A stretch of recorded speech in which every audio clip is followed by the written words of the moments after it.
اللہ تعالیٰ کے نزدیک مہینوں کی گنتی 12 ہے، یعنی 12 مہینے ہیں۔ فرمایا منہا اربعۃ حرم، ان 12 مہینوں میں سے 4 مہینے حرمت والے ہیں، ذی القعدہ، ذی الحج، محرم اور رجب۔ عام طور پر 12 مہینوں کے حوالے سے اور خاص طور پر ان 4 مہینوں کے حوالے سے فرمایا فَلَا تَظْلِمُوا فِيهِنَّ أَنفُسَكُمْ، کہ ان مہینوں میں اپنی جانوں پر ظلم مت کرو، نہ کسی اور پر ظلم کرو، نہ خود گناہ کر کے، نہ فرمانیاں کر کے اپنی جانوں پر ظلم کرو۔ ذَلِكَ الدِّينُ الْقَيِّمُ، یہ درست دین ہے۔ انہی مہینوں میں سے ذی القعدہ جو کہ حج کا مہینہ بھی ہے اور محرم حرمت والا مہینہ بھی ہے، حرمت والے مہینوں میں سے یہ مہینہ پہلا ہے، اس کے بعد ذی الحج ہے، پھر محرم ہے، پھر رجب ہے۔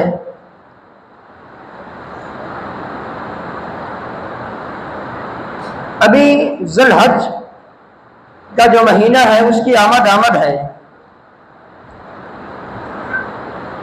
حرمت والے جو 2 مہینے ہیں ان کی ڈبل خصوصیت ہے، ایک ذی القعدہ، ایک ذی الحج، اور یہ خصوصیت کسی اور مہینے کو حاصل نہیں۔ یہ ایسا کیوں ہے؟ ایسا اس لیے ہے کہ ذالک فضل اللہ یؤتیہ من یشاء، یہ اللہ تعالیٰ کا فضل ہے، اللہ تعالیٰ جسے چاہتا ہے عطا فرماتا ہے۔ اللہ تعالیٰ کے فضل میں سے یہ بات کہ ان 2 مہینوں کی ایسی خصوصیت ہے جو باقی 10 مہینوں کی خصوصیت نہیں ہے۔ پہلی خصوصیت کہ یہ دونوں مہینے حرمت والے ہیں، ذی القعدہ بھی حرمت والا ہے اور ذی الحجہ بھی حرمت والا ہے۔ دوسری خصوصیت ان دونوں مہینوں کو حاصل ہے کہ یہ دونوں مہینے حج کے مہینے ہیں، حج کے 3 مہینے ہیں، شوال، ذی القعدہ اور ذی الحج۔ اب یہاں سوال پیدا ہوتا ہے، حج تو صرف 1 مہینے میں ہوتا ہے، وہ بھی اس کے ابتدائی 10، 12، 13 دنوں میں، شوال کو حج کا مہینہ کیوں کہا گیا؟ ذی القعدہ کو حج کا مہینہ کیوں کہا گیا؟ تو اس کا جواب یہ ہے کہ ان 3 مہینوں میں سے کسی مہینے میں حج کی نیت سے احرام پہنا جا سکتا ہے، رمضان میں نہیں، اس سے پہلے شعبان میں نہیں، کسی اور مہینے میں نہیں، ہاں شوال میں، ذی القعدہ میں، ذی الحجہ کے ابتدائی دنوں میں حج کی نیت سے کوئی احرام پہن کر مکہ میں جا سکتا ہے۔ یہ مطلب ہے کہ یہ 3 مہینے حج کے مہینے ہیں۔ اگر کوئی بندہ شوال کے شروع میں جاتا ہے، وہ حج کی نیت سے جاتا ہے، وہ جاتے ہی وہاں پر عمرہ کرے گا، عمرہ کر کے پھر 8 ذی الحج کو وہ احرام پہنے گا، دوبارہ حج کرے گا۔ اس حج کو حج تمتع کہا جاتا ہے، عام طور پر یہی حج ہوتا ہے۔ تو جو بھی حج تمتع کرنے والا ہے وہ شوال کے مہینے میں احرام پہنے، اس کی مرضی، ذی القعدہ کے مہینے میں احرام پہنے، اس کی مرضی، حج کی نیت سے۔ تو اس وجہ سے ان 3 مہینوں کو حج کے مہینے کہا گیا۔ ابھی جو مہینہ شروع ہونے کو ہے وہ ذی الحجہ کا مہینہ ہے۔ اس مہینے کے ابتدائی 10 دنوں کی بڑی فضیلت ہے۔ امام الانبیاء علیہ السلام کی صحیح بخاری کی حدیث، آپ علیہ السلام نے فرمایا ما من ایام العمل الصالح احب فیہن من هذه الایام، سال کے جتنے بھی دن ہیں، وہ رمضان کے مہینے کے دن ہو، وہ کسی اور مہینے کے دن ہو، سال کے جتنے بھی دن ہیں، اللہ تعالیٰ کو سب سے زیادہ نیکی ان ابتدائی 10 دنوں میں محبوب ہے۔ سب سے پسندیدہ، سب سے محبوب ترین دن، دنیا کے سب سے افضل ترین دن، دنیا کے سب سے بڑے دن یہ آنے والے ہیں۔ یہی ابتدائی 10 دن ہیں۔ ان مہینوں کی قدر کیجئے۔ ان مہینوں میں خاص کر گناہوں سے کلی طور پر بچیے۔ ویسے تو ہر وقت گناہ سے بچنا ہے، لیکن خاص کر ان ابتدائی 10 دنوں میں اپنے آپ کو گناہوں سے دور رکھیے اور سچی توبہ کیجئے، اللہ تعالیٰ کی طرف رجوع کیجئے۔ یہ وہ 10 دن ہے۔ ان 10 دنوں کے حوالے سے نبی کریم صلی اللہ علیہ وسلم نے فرمایا کہ ان دنوں میں کثرت سے لا الہ الا اللہ پڑھا کرو، اللہ اکبر پڑھا کرو، اللہ کا ذکر کیا کرو، الحمدللہ پڑھا کرو۔ فَأَكْثِرُوا فِيهِنَّ مِنَ التَّهْلِيلِ وَالتَّحْمِيدِ وَالتَّكْبِيرِ۔ تو یہ اللہ تعالیٰ کا ذکر کرنے والے دن ہیں، ان کی آمد ہے۔ سلف صالحین رحمہم اللہ تعالی ان دنوں کی بڑی قدر کیا کرتے تھے۔ اب یہاں ایک سوال اور پیدا ہوتا ہے، جو سوال علماء نے اٹھایا ہے پھر اس کے جواب بھی دیے ہیں۔ سوال یہ ہے، رمضان مبارک کے رمضان مبارک کا جو آخری عشرہ ہے وہ 10 دن افضل ہے یا ذی الحجہ کے ابتدائی عشرہ یہ افضل ہے؟ کیونکہ دونوں طرح کے دلائل موجود ہیں۔ علماء نے جو تطبیق دی ہے اس کا خلاصہ یہ ہے، اگر راتوں کو مد نظر رکھا جائے، شب قدر کی وجہ سے رمضان مبارک کے عشرہ کی جو آخری راتیں ہیں، عشرہ کی جو راتیں ہیں وہ راتیں افضل ہیں۔ کیوں؟ اس وجہ سے کہ ان راتوں میں شب قدر آنے کو ہے۔ شب قدر کی وجہ سے رمضان مبارک کے آخری عشرہ کی 10 راتیں افضل ہیں۔ اور جہاں تک بات کی جائے دنوں کی، یوم عرفہ کی وجہ سے ابتدائی 10 دن افضل ہیں۔ کیوں؟ اس وجہ سے کہ ان 10 دنوں میں، ذی الحجہ کے 10 دنوں میں یوم عرفہ آ رہا ہے، اور یوم عرفہ کی اتنی بڑی فضیلت ہے۔ صحیح مسلم کی حدیث نبی کریم صلی اللہ علیہ وسلم نے فرمایا، جو مسلمان، جو مومن متقی پرہیزگار یوم عرفہ کا روزہ رکھے، ایک دن کا روزہ، صوم یوم عرفہ احتسب علی اللہ ان یکفر السنۃ الماضیۃ والباقیہ، یوم عرفہ کا ایک دن کا روزہ مجھے میرے رب سے امید ہے بلکہ یقین ہے کہ اس ایک روزے کی بدولت اللہ تعالیٰ 2 سال کی صغیرہ گناہ معاف فرما دے گا۔ ایک گزشتہ سال اور دوسرا آنے والا سال، ایک سال کے پیشگی گناہ معاف ہو رہے ہیں، اور یہ فضیلت صرف اور صرف یوم عرفہ کو حاصل ہے، کسی اور دن کو یہ فضیلت حاصل نہیں۔ ایک اور فضیلت نبی کریم صلی اللہ علیہ وسلم نے فرمایا اسی دن کے حوالے سے، سال کے جتنے بھی دن ہیں، جتنے دنوں میں، جتنی راتوں میں اللہ تعالیٰ کی خاص مہربانی سے مومنوں کی گردنیں آزاد ہوتی ہیں، سال بھر میں جتنے لوگوں کی گردنیں آزاد ہوتی ہیں ان کی تعداد ایک طرف، ایک یوم عرفہ ایک ایسا دن ہے سب سے زیادہ اس دن اللہ تعالیٰ مومنین کی گردنیں جہنم سے آزاد کرتا ہے، یہ ایک ہی دن ہے۔ اور پھر نبی کریم صلی اللہ علیہ وسلم نے اسی دن کے حوالے سے فرمایا، جب لوگ عرفہ کے مقام پر جا کر حجاج کرام اللہ تعالیٰ ہمیں بار بار اپنے گھر کی زیارت کرائے، بار بار اللہ تعالیٰ ہمیں اپنے گھر میں لے جائے، عمرہ کرنے کی، حج کرنے کی توفیق عطا فرمائے۔ فرمایا اس وقت جو حجاج کرام وہاں رو کر کی گرا کر اللہ تعالیٰ سے دعائیں کر رہے ہوتے ہیں اور کونوں میں چھپ چھپ کر رو رو کر آہوزاری کر رہے ہوتے ہیں، اللہ تعالیٰ فرشتوں سے کہتا ہے، اے فرشتوں دیکھو یہ وہی میرے بندے ہیں جن کے بارے میں تم نے کہا تھا کہ یہ خون بہیں گے، دیکھو آج پوری دنیا سے آئے ہوئے ہیں، یہاں کس لیے جمع ہے؟ شدت کی گرمی کی کوئی پرواہ نہیں، اتنی زیادہ گرمی ہوتی ہے ان کو کوئی پرواہ نہیں، صرف ایک ہی چیز کی پرواہ ہے، میں ان کا رب ان سے راضی ہو جاؤں۔ یہ ساری دنیا کے مسلمان، یہ لاکھوں کی تعداد میں، سب کا لباس ایک، اللہ اکبر، سب کی جگہ ایک، سب کی عبادت کا طریقہ طریقہ ایک، یہ پوری دنیا سے ایک ہی وقت میں ایک ہی دن میں آئے ہوئے مجھ سے دعائیں کر رہے ہیں، یہی وہ لوگ ہیں اے فرشتوں جن کے بارے میں تم کہا کرتے تھے یہ خون بہے گیا، آج دیکھ لو یہ مجھے راضی کرنے کی تجربے میں لگے ہوئے ہیں، اے فرشتوں تم گواہ ہو جاؤ، میں نے ان سب کی مغفرت فرما دی۔ یہ بڑی فضیلت والا دن ہے، بڑا عظیم دن ہے، اس دن کی قدر کیجئے۔ اب یہاں ایک اور سوال پیدا ہوتا ہے کہ ہم نے روزہ کب رکھنا ہے؟ اس کا جواب یہی ہے جس لحاظ سے، جس اعتبار سے ہم نے عید منانی ہے روزہ بھی اسی اعتبار سے رکھنا ہے۔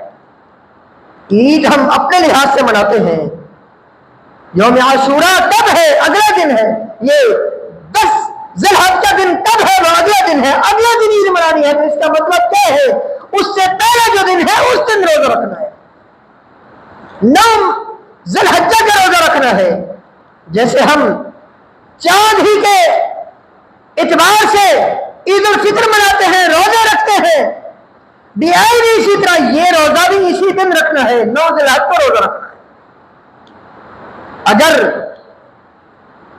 یہ کہا جائے کہ نہیں اس وقت روزہ رکھنا ہے جب حجاج اکرام وہاں پہنچے ہوتے ہیں، اس وقت تو بعض ملکوں میں رات ہوتی ہے، جیسے امریکہ ہے وہاں رات ہوتی ہے، اس کا مطلب وہ لوگ یہ روزہ نہیں رکھ سکتے، نہیں، یہ ہمارا دین پوری انسانیت کے لیے ہے اور پوری دنیا کے لیے ہے، تو لہذا روزہ بھی 9 ذی الحجہ کا رکھنا ہے۔ بہرحال ابتدائی یہ جو اس کے 10 دن ہیں اس اشرا کے، ان دنوں میں کثرت سے قرآن پاک کی تلاوت کیجیے، استغفار کیجیے اور خاص کر اللہ کا ذکر کیجیے۔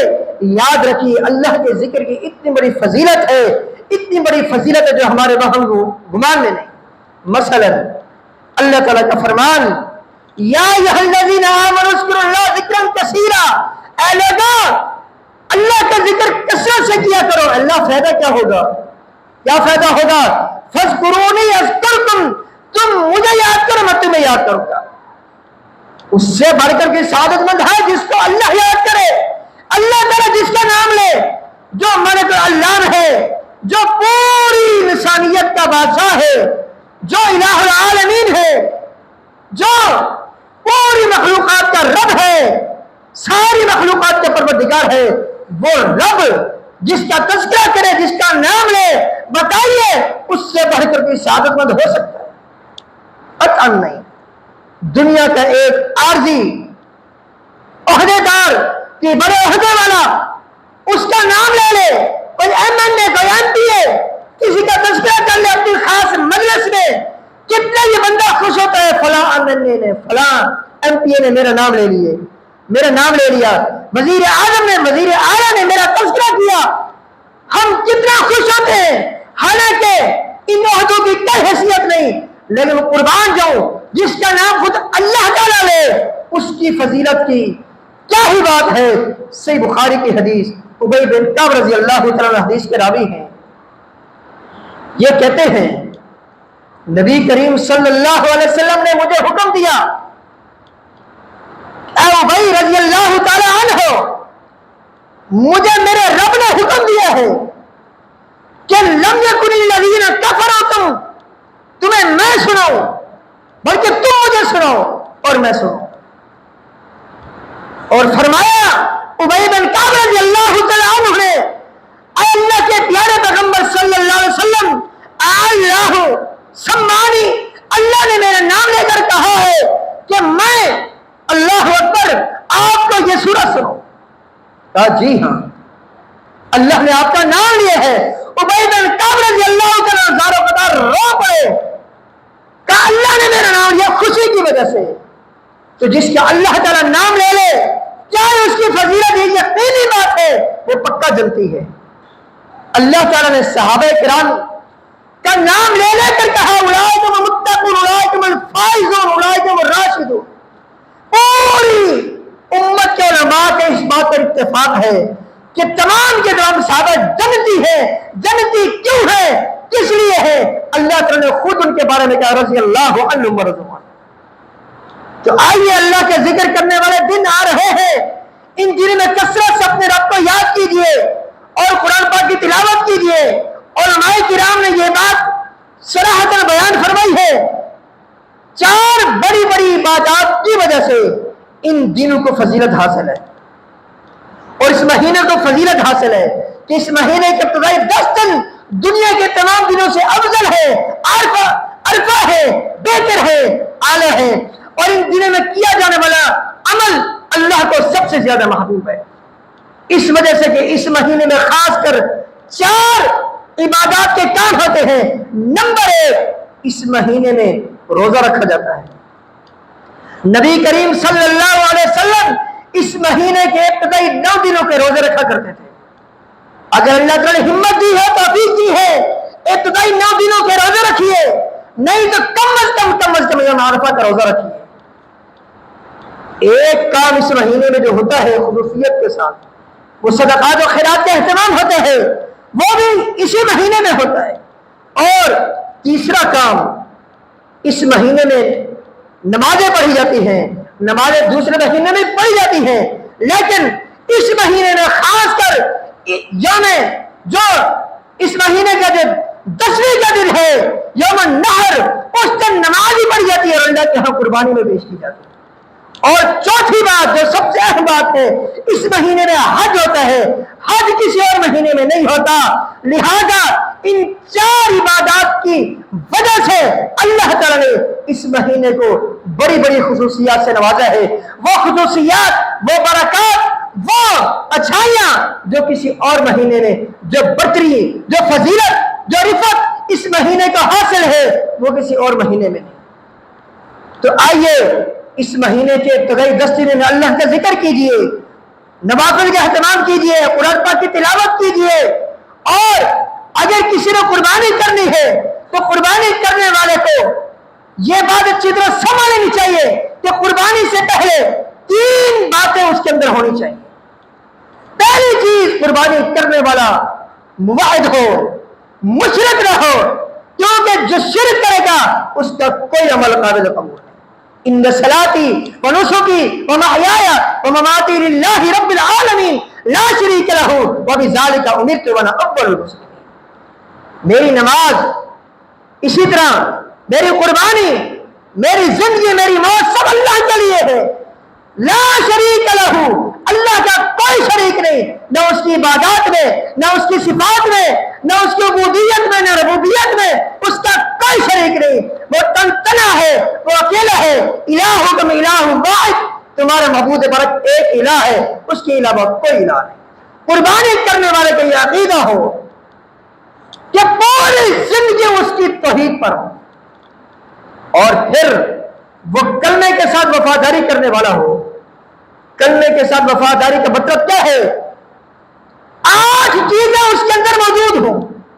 کلمہ لا الہ الا اللہ محمد الرسول اللہ کے حوالے سے 8 باتیں اس کے اندر موجود ہوں، اس کے عقیدے کا حصہ ہوں. پہلی بات، اللہ کی توحید سے محبت ہو. پہلی چیز، اللہ کی توحید سے محبت ہو. دوسری چیز، جس قدر اللہ کی توحید سے محبت ہے بعینہ اسی طرح شرک سے نفرت ہو. دوسری چیز، موحدین سے محبت ہو، جو اللہ کی توحید والے ہیں، جو اہل سنت والجماعت کے مسلمان ہیں، اہل الحدیث ہیں، ان سے اللہ کی رضا کے لیے محبت ہو. اور نمبر 4، بعینہ اسی طرح اہل شرک سے، مشرکین سے نفرت ہو. یہ 4 چیزیں ہو گئی.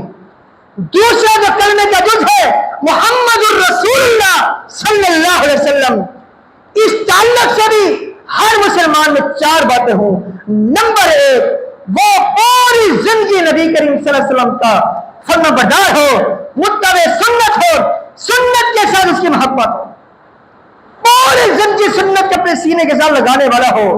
اور نمبر 2، جس طرح سنت سے محبت ہے بعینہ اسی طرح اس کی محبت ہو اہل سنت والجماعت سے.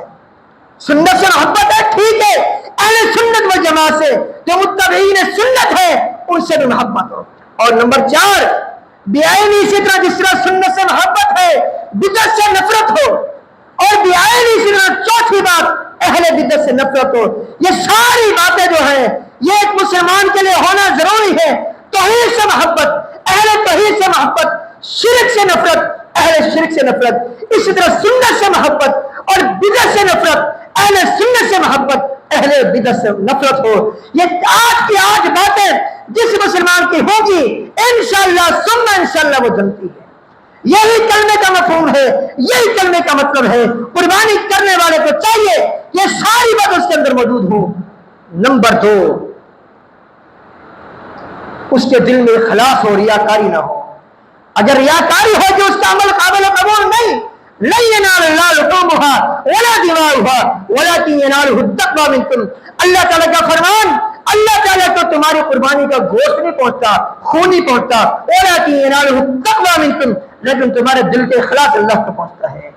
اور نبی کریم صلی اللہ علیہ وسلم کا فرمان، ان اللہ لا ينظر الى صورکم ولا الى اموالکم ولكن ينظر الى قلوبکم واعمالکم، اللہ تعالیٰ تمہاری خوبصورتی کو نہیں دیکھتا، تمہارے مالوں کو نہیں دیکھتا، بلکہ اللہ تعالیٰ اعمال میں اس چیز کا دیکھتے ہیں کہ اس عمل میں میرے پیارے پیغمبر صلی اللہ علیہ وسلم کی محبت کی خوشبو، آپ کی اتباع کی خوشبو ہے یا نہیں، آپ کی پیروی ہے یا نہیں۔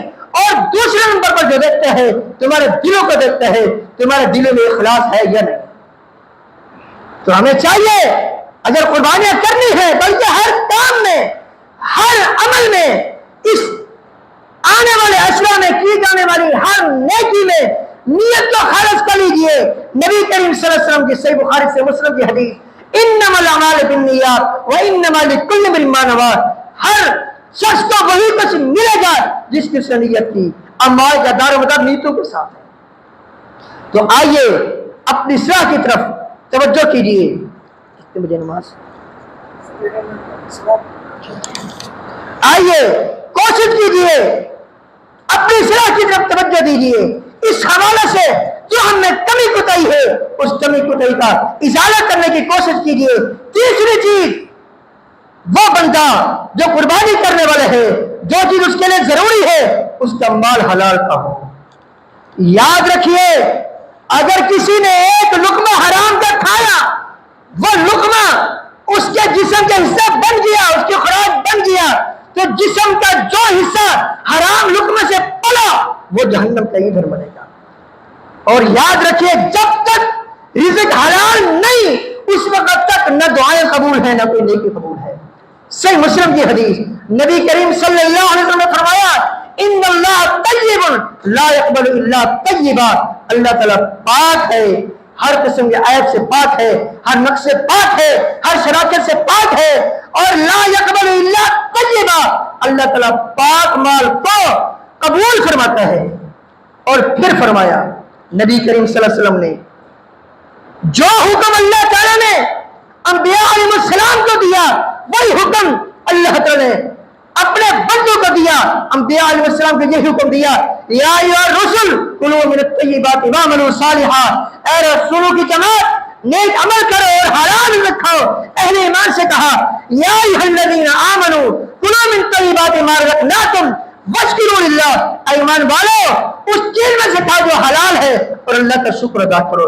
اس میں علماء نے یہ نقطہ نکالا ہے، اگر کوئی مسلمان یہ چاہتا ہے مجھے عبادت کی توفیق ملے، نیکی کرنے کی توفیق ملے، میری اولاد میری مستقبل میں فرما بردار بنے، میری اولاد نیک بنے، میں نیک بنوں، میری بیوی نیک بنے، میرے بیوی بچے میرا کنبہ قبیلہ نیک بنے، اگر یہ چاہتے ہیں یقیناً میری اور آپ کی سب کی یہ چاہت ہے کہ ہمیں نیکی کی توفیق ملے، ہم برائی سے بچیں، ہماری اولاد نیک بنے، ہماری فیملی کے افراد سب نیک بنے۔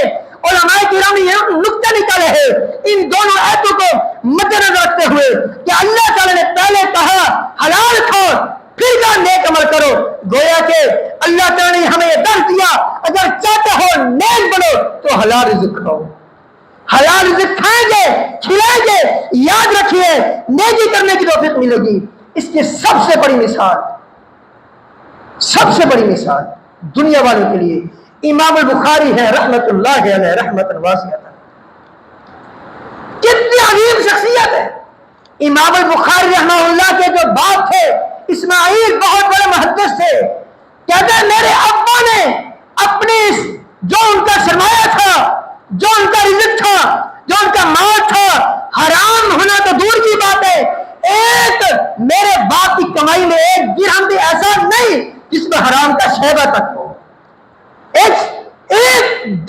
ایسا نہیں. کوئی ماں کا لالا ایسا کہہ سکتا ہے, اتنی بڑی گارنٹی دے سکتا ہے کہ میرے اس پورے مال میں ایک رائے کے دانے کے برابر ایسا نہیں جس میں حرام کا شعبہ تک نہیں. جب امام البخاری رحمہ اللہ پاک رزق سے بڑے, طیب رزق سے بڑے, اللہ تعالی نے کتنا بڑا مقام دیا, پوری دنیا میں وہ کام کر کے گئے جو ان کے بعد آج تک کوئی نہ کر سکا, جو قیامت تک کر سکتا ہے. یہ ہے اللہ اکبر حلال لقمہ کھلانے کا آلات کو سب سے بڑا پیدا.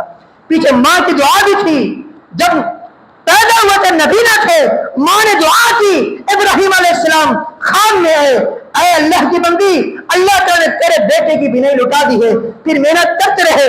سب سے بڑا جو اہم ترین جو وجہ تھی سب سے بڑی, ان کا رزق حلال کا تھا. آج بھی ہم یہ سوچتے ہیں یار ہماری اولاد ہماری فرما بردار کیوں نہیں ہوتی, نیک کیوں نہیں بنتی. یار میں نماز دے جا رہا, میرے بیٹے سوئے ہوئے ہیں, میں اٹھا کے جاتا ہوں اپنے بیوی بچوں کو, پھر آتا ہوں سوئے رہتے ہیں. چیک کریں ہمارے کے رزق میں تو کوئی مسئلہ نہیں. اس کی دلیل کیا ہے؟ صحیح بخاری کی حدیث, قربان جائیے اللہ کی قسم, اگر رزق کے حوالے سے محتاط ہو جائے, اللہ کے بندہ اگر دل پر ہمارا رزق کسی زانی کے پاس جاتا ہے, وہ رزق اس زانی کو توبہ پر مجبور کر دے. کسی چور کے پاس جاتے ہیں, وہ اس چور کو چوری سے باز رکھ دے.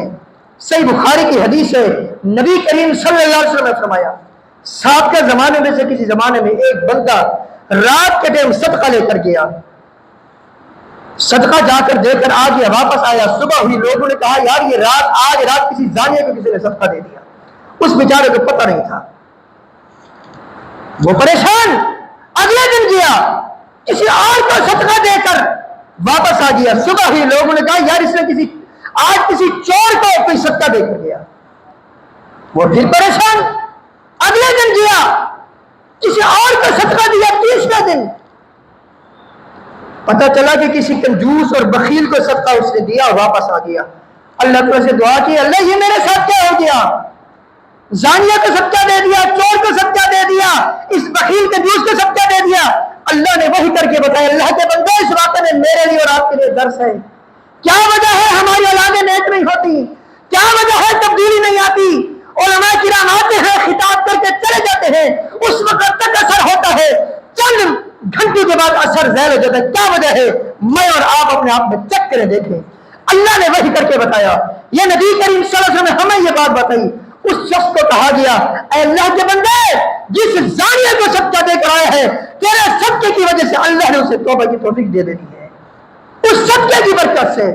جس چور کو صدقہ دے کر آیا ہے, تیرے صدقے کی برکت سے وہ چور چوری سے غائب ہو جائے گا. جس بخیل کو, کنجوس کو, مالدار کو صدقہ دے کر آیا ہے, تیرے ایک صدقے کی برکت سے عین ممکن ہے وہ بندہ خرچ کرنے لگ جائے. یہ ہے اس صدقے کی برکت. اللہ کے بندوں جو حلال مال سے خرچ کیے گئے.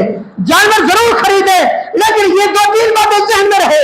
قربانی کرنے والا متبع سنت ہو, قربانی کرنے والا معاہد ہو, قربانی کرنے والا جو ہے وہ مخلص ہو, اور قربانی کرنے والے کا جو مال ہے وہ حلال کا ہو.